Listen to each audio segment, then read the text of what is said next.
Now, of course, we could deploy any app. I picked the Great Places app, where we worked with the native device features, camera, maps, and so on, to show you these different steps. And let's start with the testing and code optimization step. Now, testing simply means that you should run your app on as many devices as possible. So you should make sure that you test your app on different device screens, on older devices, smaller devices, bigger devices, of course on Android and iOS devices if you want to target both platforms, and as much as you can on real devices to really see if your app works correctly, if there are any bugs, if it looks good, if it's fast enough. Regarding the performance, you can also go back to the Flutter internals module in this course, where I explain how Flutter rebuilds and what you can do to optimize your app.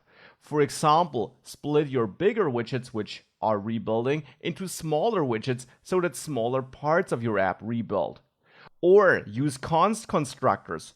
For example, in places where you have const values like this text widget here, which should effectively never rebuild. You can add const in front of this to tell Flutter that when this widget rebuilds, this widget, this text widget, doesn't need to rebuild because it will never change.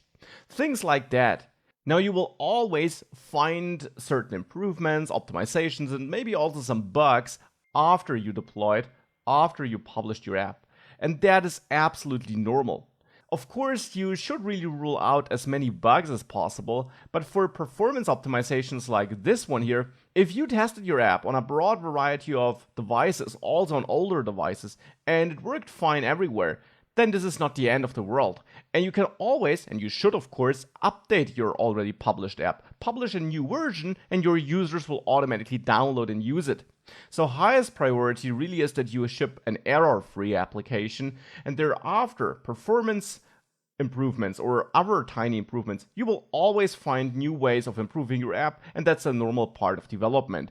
So don't worry about overlooking some step. Testing is the important thing. With your tested app, you can always publish updated versions thereafter.